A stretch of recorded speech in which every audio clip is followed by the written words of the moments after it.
Ini kita sudah mengirimkan beberapa puluh mahasiswa untuk menjadi konsultan independen di beberapa dinas yang ada di Sumatera, terutama di Lampung.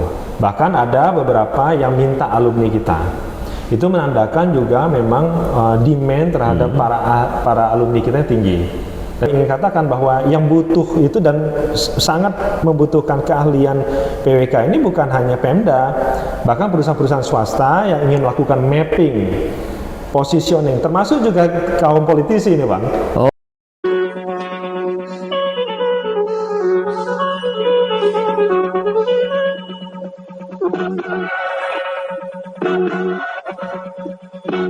Assalamualaikum warahmatullahi wabarakatuh.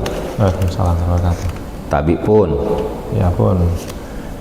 Pemirsa, kembali lagi bersama saya di Gunsantok.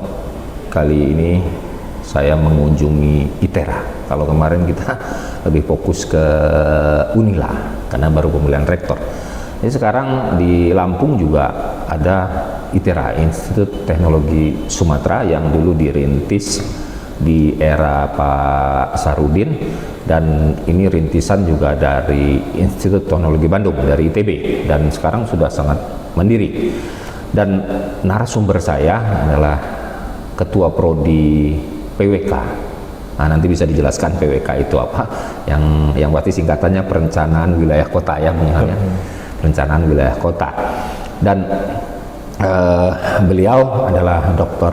Ilham Malik, doktornya dari Jepang dan khusus tata kota. Kita coba apa sih PWK itu, yang sebelumnya dikenal dengan planologi. Kalau pemirsa pernah tahu teknik planologi dulu dan sekarang berkembang jadi PWK. Apa itu dan bagaimana nantinya peluang kerjanya di mana, kita tanya dengan narasumber saya, Dr. Ilham. Bung Ilham, gimana kabar? Alhamdulillah sehat. Alhamdulillah sehat ya. Jadi kalau ITERA ini pakai seragam ya? Iya, PWK. Ini seragam dosen? Prodi. Prodi ya? Nah. Oh, Prodi aja ya? Prodi di Prodi ya. Atau Prodi lain ada lagi Pak? Mereka punya sendiri. Oh, itu hak mereka masing-masing ya? Jadi bukan ketentuan dari statuta ya? Bukan. Oke. Di Prodi Planologi itu ataupun sekarang PWK itu apa sih sebenarnya? Iya, terima kasih Bang Ferdi. Jadi memang Prodi kita sekarang ini disebut dengan program studi perencanaan wilayah dan kota. Perencanaan wilayah dan kota. Okay. Yang mana sebelumnya dikenal oleh masyarakat kita disebut dengan program studi planologi. Planologi, teknik ya? Teknik planologi. Jadi ada beberapa pertimbangan yang kemudian membuat ASPI, Asosiasi Sekolah Perencanaan Indonesia, itu menggiring dan bersama-sama dengan pemerintah itu mengubah namanya menjadi Perencanaan Wilayah dan Kota. Jadi planologi nggak ada tekniknya di depannya? Tidak ada lagi. Kan kalau kita teknik itu ada teknik arsitek, teknik sipil, teknik mesin gitu. Kalau kita langsung sebagai perencanaan wilayah dan kota. Langsung gitu, nggak ada jual. Tapi tetap di bawah Fakultas Teknik. Ini fakultasnya apa? Fakultas, kalau kita tuh namanya JTIK atau FTIK jadi nanti. Fakultas Teknik, Infrastruktur, Teknik Infrastruktur, Teknologi, dan Kewilayahan. Kewilayahan. Oke, lanjut. JTIK. Dari sekarang ini namanya JTIK, tapi mungkin beberapa bulan yang akan datang itu akan berubah menjadi fakultas. Kalau sekarang memang jatuhnya masih jurusan.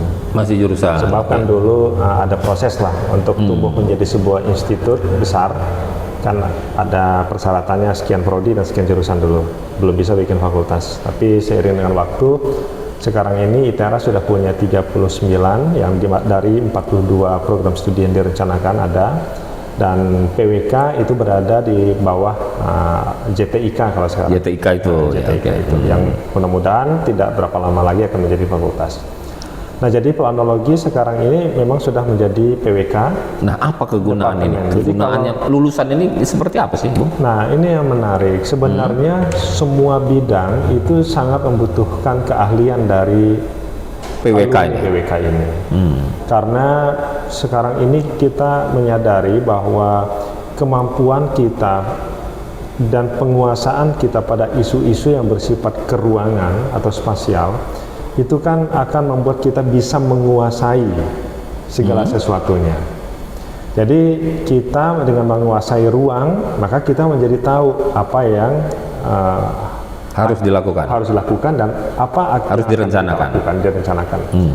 Dan untuk itu bukan hanya teman-teman yang ada di Dinas Tata Kota kalau dulu ya, bukan hanya teman-teman yang ada di ATR BPN yang pakai kita, bukan saja orang di Dinas PUPR gitu yang nanti di situ ada bagian tata ruangnya yang pakai kita. Bahkan sebenarnya teman-teman yang ada di perbankan pun itu butuh kita. Untuk apa ya dia? Jadi melakukan mapping sebenarnya sebaran untuk klien, pihak ketiga dia itu, pihak ketiganya, yang penabung mereka itu ada di mana. Dan kenapa dari situ yang banyak, dari daerah itu yang banyak atau dari daerah itu yang sedikit? Jadi itu bisa menunjang marketing mereka juga? Sebenarnya begitu. Nah sayangnya kan sekarang masih belum. Makanya melalui forum ini kami ingin menyampaikan bahwa bahkan wilayah kerja alumni PWK ITERA itu sampai ke tahapan itu. Begitu juga dari usaha lain-lainnya, sektor perdagangan kah? Misalnya ada mall kah? Mall kalau ingin melakukan ekspansi, apa itu yang di mall misalnya nih? Lagi-lagi dari mana orang-orang yang menjadi pengunjung mall dia itu? Dan kenapa? Artinya ada mapping ya. Mapping ini bukan peta saja. Peta tanah maksud saya, bukan peta tanah ya. Tapi peta kebutuhan, peta marketing. Dan di situ nanti kita bisa membuatkan struktur usernya. Ini beda nggak sama statistik di MIPA? Nah, statistik adalah salah satu tools, alat yang digunakan oleh PWK untuk menganalisis sesuatu. Oke. Nah, ini yang menarik, memang PWK itu dia menggunakan tools-tools yang ada. Jadi mulai dari yang sudah ada ini jadi gunakan tools, salah satunya tadi statistik ya. Ada tools lain ya. Misalnya tools dari transportasi, lulusan teknik sipil itu bisa kita gunakan ilmunya. Arsitektur, kemudian lanskap, industri, pertanian, perkebunan, lingkungan apalagi. Itu semua adalah elemen-elemen menjadi pelengkap dari keahlian yang dimiliki oleh planologi. Nah, S1 ada S2 ya. Kalau S1 berapa SKS? S1 itu minimum 148 SKS. 148 ya. Sama skripsi ya? Sudah tugas akhir ya. Sama tugas akhir ya. Nah, kan ini judulnya perencanaan wilayah dan kota. Kenapa dia kota gitu? Nah, apa harus jadi kota semua gitu? Enggak, kan ada kabupaten kita nih. Sementara dia kabupaten juga kan diperlukan itu, bisa di PPR, bisa di tata ruang, bisa di ATR BPN. Di dalam PWK program studi ini, jadi kalau di luar negeri disebut dengan URP ya. Urban Regional Planning Department kan, kan. Nah, kalau di tempat kita menjadi perencanaan wilayah dan kota. Nah, wilayah ini sebenarnya memang kalau kita ngikutin pengertiannya menurut undang-undang tata ruang mungkin berbeda dengan daerah. Nah, ini kalau sekarang kita memang kalau di daerah kita ada kota sebagai city, kemudian daerah sebagai region. Kota sebagai city, daerah region. Sebagai region kan gitu ya. Jadi harusnya sebenarnya kalau kita ingin melihat dari sisi administratifnya, kota sebagai city dan daerah sebagai region, sehingga akhirnya nanti ada regensinya kan Bang ya, ada bupatinya dan ada wali kotanya. Nah, tapi kita kemudian mengambil dari sisi wilayah dan perkotaannya. Jadi urban dan city itu kan berbeda. Kalau urban area itu daerah perkotaan yang tidak dibatasi oleh batas-batas administrasi. Sama juga dengan wilayah, dia nggak diambil kabupaten atau daerah disebut begitu, tapi kita mengambil wilayah karena dia diharapkan tidak terdialienasi oleh batas administrasi itu. Jadi wilayah. Nah, tentu kita bergeraknya di dua elemen itu. Nah, ada hal yang menarik bahwa di bawah program studi ini ada kelompok keahlian. Kelompok keahlian. Nah, satu di antara itu tadi yang kata Bang tadi kan kota, kita punya kelompok keahlian perkotaan. itu kan ini sudah di akhir kan, prodi kan namanya juga. Prodi itu Program studi sudah mati di situ tuh, udah habis tapi di situ. ada expertise-nya kan. Oh, ada expertnya di situ. Expertnya yang dibuatkan kelompok para ahli. Oke. Nah, kelompok para ahli ini kita ada yang ahli di bidang perkotaan, ahli di bidang kelompok keahlian kewilayahan, saya singkat begitu ya, walaupun namanya agak panjang. Yang ketiga adalah kelompok keahlian infrastruktur. Nah, jadi di dalamnya ini ada kelompok-kelompok Ada keahlian. expert tadi nih ya. Expert ini. Oke, ya. Yang kemudian dia memberikan input ke mata kuliah. Nah, itu dia ada mata kuliah khusus. Mata kuliah kita ada mata kuliah Makanya umum. bisa ada 3 expert tadi itu. Iya, ada mata kuliah umum, mata kuliah wajib, dan ada mata kuliah pilihan. Nah, mereka ini masuk ke sana semua. Di mata kuliah pilihan. Pilihan dan wajib, semua masuk ke sana. Tetapi nanti untuk si ahlinya, orang per orang, dosen per ahli itu ke depan kita akan arahkan mereka mengampu satu mata kuliah yang memang menjadi keahlian. Oke. Jadi kalau misalnya di ITERA Infrastruktur ini nanti tadi expertnya ada 40 dosen, kita tidak menutup kemungkinan untuk juga memiliki maksimum misalnya 40 mata kuliah pilihan.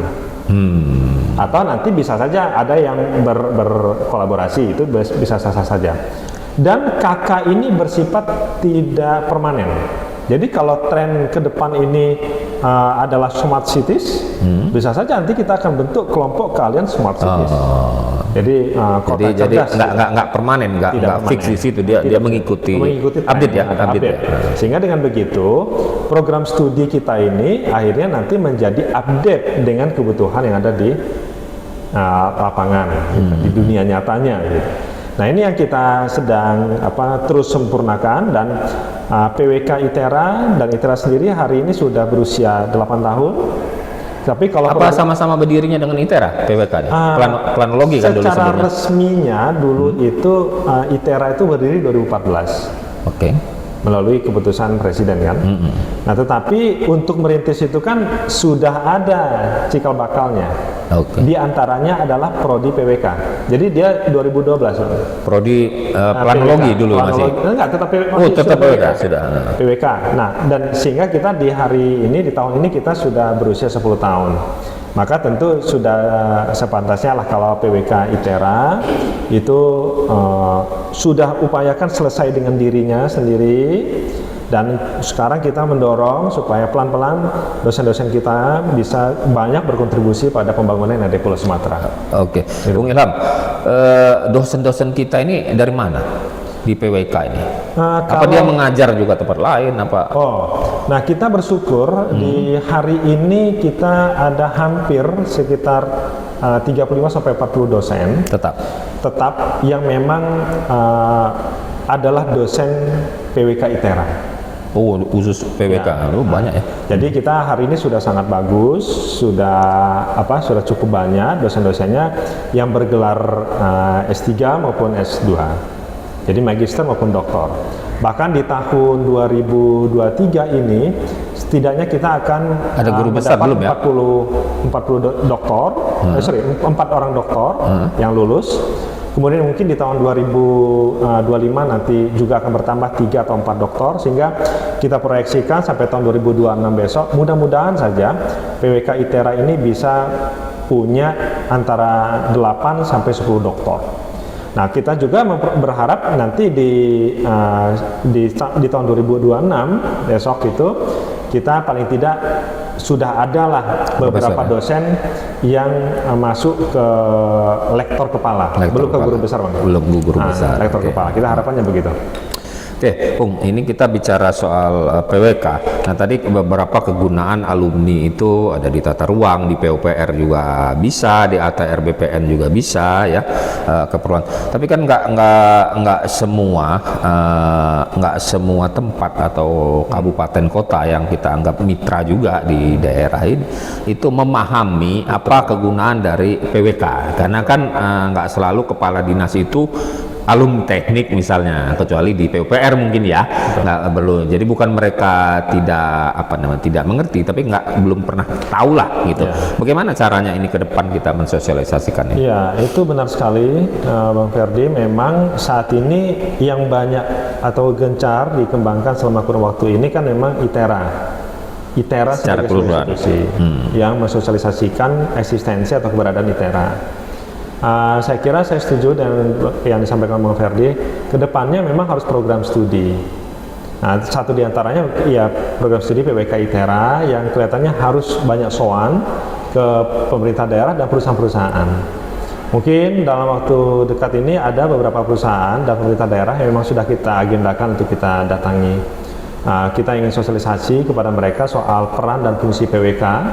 Lalu kita punya expertise apa aja, keahlian apa saja yang bisa digunakan, yang bisa mereka manfaatkan.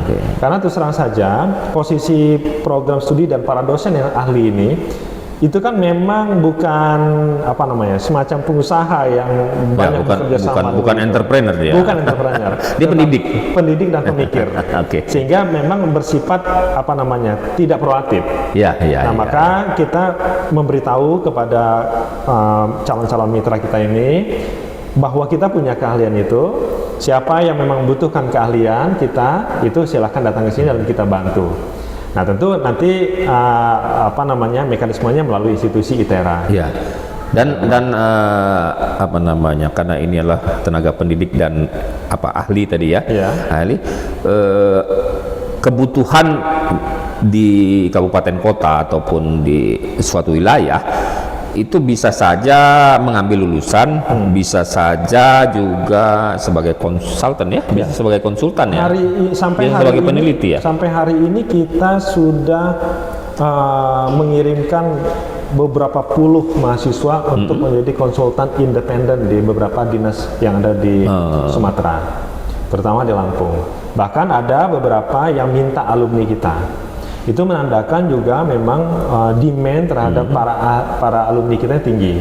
Dan itu akhirnya menjadi tantangan bagi kami, Bang, sebagai dosen untuk memastikan antara skill yang dibutuhkan oleh usernya ini nanti dengan apa yang kami ajarkan itu nanti memang harus sama ya. Nah, jadi itu yang kita sedang formulasikan, dan tentu sekali lagi kami ingin katakan bahwa yang butuh itu dan sangat membutuhkan keahlian PWK ini bukan hanya Pemda, bahkan perusahaan-perusahaan swasta yang ingin melakukan mapping positioning, termasuk juga kaum politisi ini, Bang.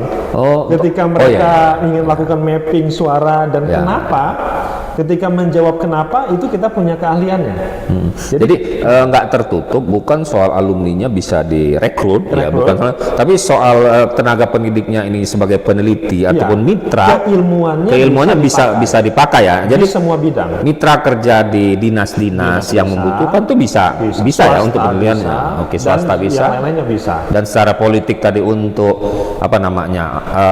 legislatif itu bisa juga, calon-calon legislatif. Keahliannya sangat bisa. Karena dia bukan melakukan mapping dan tahu sebarannya saja, bukan, Bang. Tetapi keahlian kita juga adalah mengetahui kenapa sebaran itu seperti itu bentukannya. Dari situ kita menjadi tahu bahwa bukan grafik saja ya. Bukan grafik. Kita bukan hanya peta, tetapi menerjemahkan dari situ. Menerjemahkan fenomena yang terjadi di situ. Nah, artinya sangat luas. Hari ini kita punya hampir 1.000 mahasiswa yang aktif yang ada di PWK. 1.000 mahasiswa ini itu 4 angkatan. 4 angkatan ya, sangat luar biasa ya. Dari angkatan berapa itu? Yang masih sisa ini? 16, 17, 18. Dari 16 ya? 16 gitu. Nah, ini besar ya, satu prodi 1.000 itu luar biasa menurut saya. 1.000 itu sangat besar lah, kan ya, umumnya kan main di 400, 500 itu. Ada yang mengatakan gini, kita ini kebesaran nih, sehingga ketika kita melakukan lesson learn kepada kampus-kampus lain menjadi agak aneh.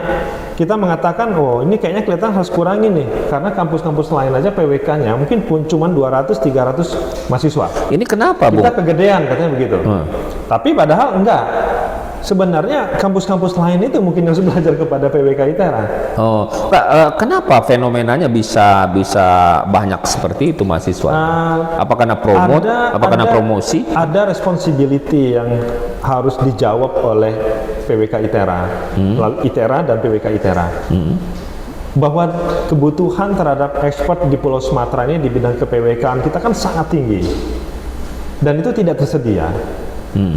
Nah, karena itu ketika demand-nya tinggi, kita yang memang ditugasi untuk membina Sumatera, PWK khusus untuk PWK ITERA juga artinya membina Sumatera juga, itu harus menyiapkan SDM yang memadai untuk membantu pemerintah dan swasta dan juga masyarakat membangun daerahnya. Nah, karena itu kita tidak mungkin bisa bermain-main untuk meluluskan hanya menerima atau menampung 300-400 mahasiswa. Karena itu berarti lulusannya sekian puluh orang saja dalam 1 tahun. Dan rata-rata sekian Bisa lulusan sama-sama. itu ada yang pengangguran nggak? Kalau pengangguran sampai hari ini kita Alumninya. mendeteksi belum ada pengangguran. Belum ya? Ya, karena gini, karena kan mereka ada yang bekerja formal Iya, di ada yang institusi, non-formal, ada yang ya. non formal, ada yang freelance gitu, dan kebanyakan yang freelance. Nah, sepengetahuan Bung Ilham, mahasiswa ini masuk ke sini karena PWK ini, prodi PWK ini, apa karena dia ikut-ikutan kawan, apa soal kepentingan kebutuhan? Kalau kita perhatikan, kan kalau dilihat dari perankingannya, kesulitannya masuk di PWK ITERA ini kan tinggi, Bang, dibanding Apa kesulitan itu? artinya Tes. tesnya. Jadi untuk Karena banyak yang mau menembus masuk. itu, untuk menembus itu kan kita sudah masuk strata menengah kan, bukan strata bawah lagi, kita sudah menengah. Strata menengah ini berarti orang dengan nilai tertentu saja yang bisa masuk Ya, di ujian. ya, ya, ada passing grade Ya, ya. ada passing grade ya. Dan itu kemudian artinya kalau orang nyoba-coba dia rugi kan. Berarti memang PWK ITERA sudah dipilih oleh mereka untuk menjadi tempat Target. mereka belajar. Nah, pertanyaannya sekarang kenapa mereka pilih PWK? Iya. Karena memang demand-nya tinggi. Jadi mereka secara nggak langsung walaupun kita tidak melakukan survei, ada demand yang tinggi Demand ya. tinggi. Sekarang ini kan sampai hari ini kita banyak dihubungi oleh dinas dan perusahaan-perusahaan yang minta alumni kita. Oh, Nah, bisa nggak kita mengirimkan ke mereka dan seterusnya. Sayangnya kan pasar ini sedang kita bina juga. Kalau bisa ketika mereka minta itu harus formal. oh, Memang jangan ya, bukan person to person, person, ya. personal lah gitu. Formal saja supaya waktu kita mengirim sekian alumni itu menjadi formal juga. Ya, ya, ya, ya. Dan kita bisa menyesuaikan mereka butuh ekspor alumni yang seperti apa. Gitu. Nah, kalau 1000 ini, menurut Bung Ilham di kampus di Indonesia ini kan banyak juga yang punya PWK kan gitu. Ini udah masuk terbesar nggak sih? Ya, jadi kita punya daya tampung yang sangat besar. Jadi 1000 itu udah masuk sangat besar dibandingkan Sangat yang besar lain. dibandingkan dengan kampus-kampus lain yang ada di Indonesia. Nah, terus kan tadi dikatakan ada 40 dosen. Ini indikator itu, jadi 40 dosen ini satu dosen mengajar berapa? Jadi Karena kalau ada indikatornya misalnya, kan di kampus. jadi kalau ada di akreditasi itu, kita ini sangat bagus karena 1:25. Oh, bagus dong kalau satu banding Bagus. 12. Ya. Jadi kalau misalnya dari 40 dosen kemudian bisa Oh ya, jadi ngelola 1000 ya. jadi 1000 kan. Iya, iya, iya. Nah, apalagi nanti kalau ini udah lulus kan, Bang. Iya, iya. Jadi kalau dalam 1 tahun kita ngerekrut 200 orang mahasiswa, dikalikan 4 berarti kan 800. Iya. 1000 tadi saya katakan ada beberapa yang juga mahasiswa lama kan, Iya, iya, iya. aktif. Jadi kalau misalnya kita ada 800, lalu nanti dosen kita ada 40, makin kecil lagi, makin bagus lagi. Ya, Jadi artinya- dari sisi standar pelayanannya itu masih mau madai. Kita udah akreditasi apa nih? B. PWK. B ya? B.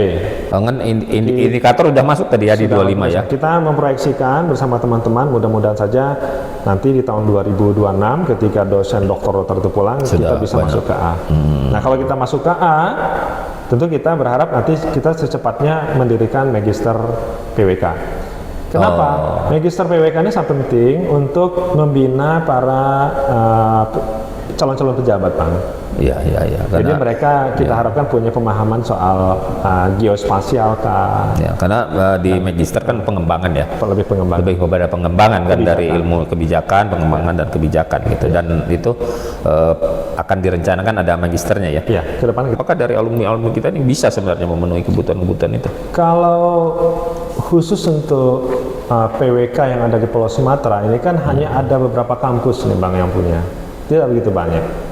Bisa dihitung dengan jari yang punya program studi PWK. Unigla punya ya? Unila tidak, dia S2-nya. Oh, dia PWK, S2-nya. tapi S1 dia nggak punya. Ada beberapa kampus lain dan mayoritas kita memang masih S1. Nah, yang kita katakan, kita ini kan punya tanggung jawab untuk membantu pembangunan yang ada di Pulau Sumatera. Nah, jadi dari sisi jumlah lulusan yang dihasilkan oleh seluruh perguruan tinggi yang ada di Pulau Sumatera di bidang PWK, itu jumlahnya masih sangat kurang dengan kebutuhan.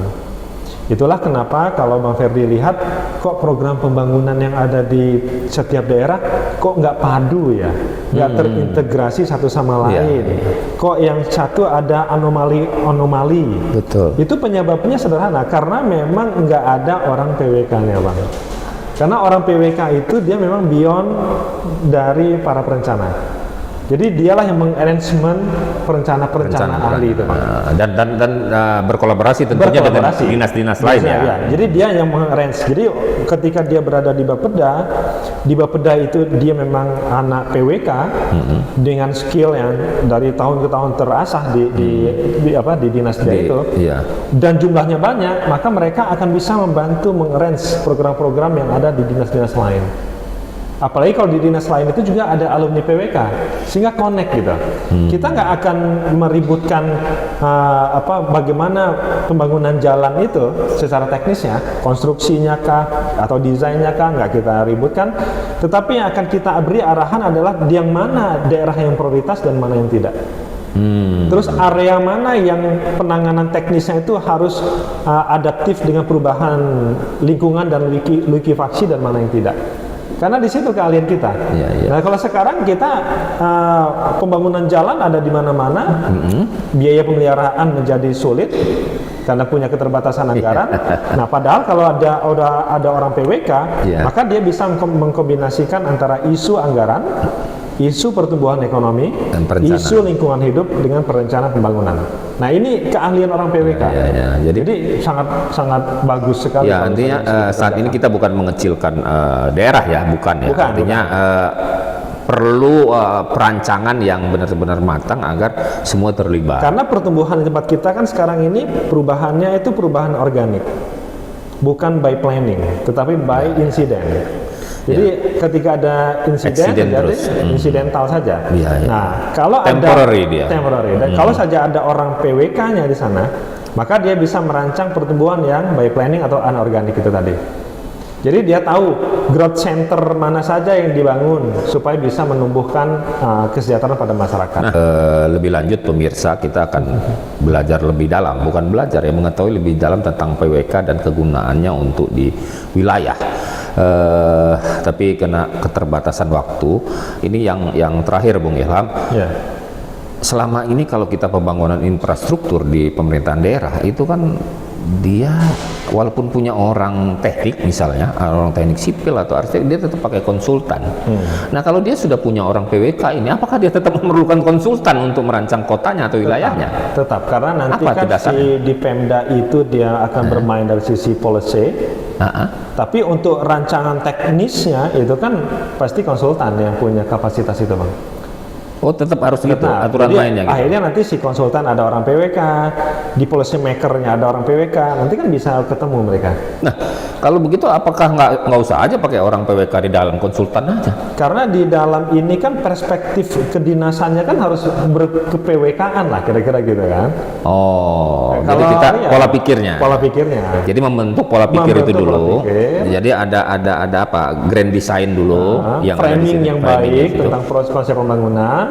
Nah, kalau yang memproduksi dokumen-dokumen semacam ini kan ya, ini harus konsultan, karena orang Pemda tidak punya waktu gitu, tidak punya energi untuk menyiapkan ini kan.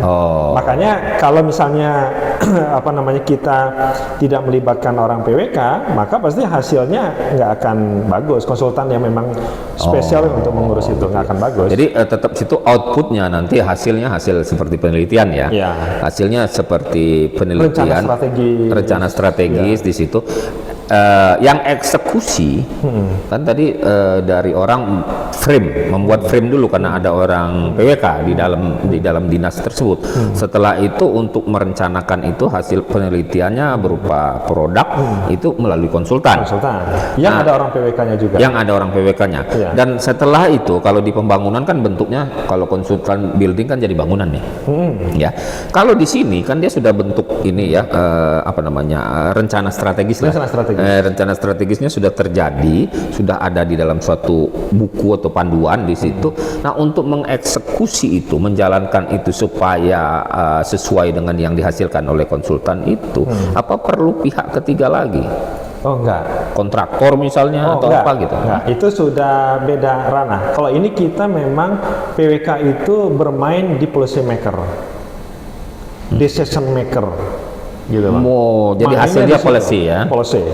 Jadi kita mainnya itu dengan pengambilan kebijakan dan pelaksanaan. Jadi nanti bidang lain lah yang mengeksekusi. Kalau eksekusi pembangunan misalnya. Pembangunan itu memang bagian PU, ada orang dinasnya. Tapi dia ada acuannya di sini. Tapi dia ketika merancang hal-hal yang strategis terkait dengan KPU-an, dia pasti butuh orang yang memang di bidang expertise di perencanaan wilayah kota.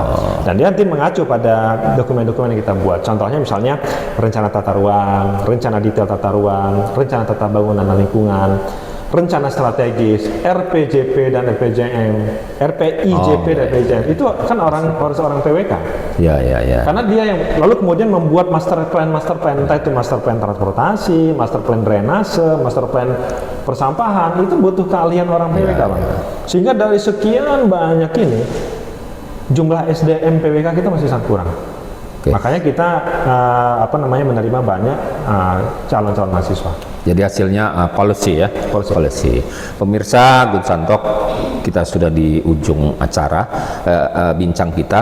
Walau ini masih banyak yang perlu saya pertanyakan lebih dalam, tapi waktunya sudah cukup.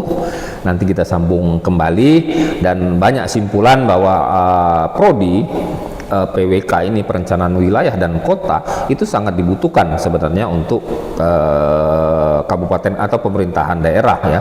Mungkin belum saja sampai di situ, tapi dengan 1000 mahasiswa yang sudah ada di saat ini di prodi PWK ITERA itu sudah banyak yang minta untuk alumninya. Jadi demandnya sangat banyak lah, dan mudah-mudahan nanti ke depan kita akan lebih bicara lagi yang lebih detail, lebih spesifik untuk pembangunan wilayah kita yang terstruktur dan sistematis dan tidak menabrak satu sama lain sehingga bisa ditata dengan baik. Terima kasih Bung Ilham, bincang kita hari ini semoga bermanfaat untuk kita semua. Amin. Lebih kurangnya saya mohon maaf. Wabillahi taufiq wal hidayah. Wassalamualaikum warahmatullahi wabarakatuh. Waalaikumsalam warahmatullahi wabarakatuh. Terima kasih, Bang.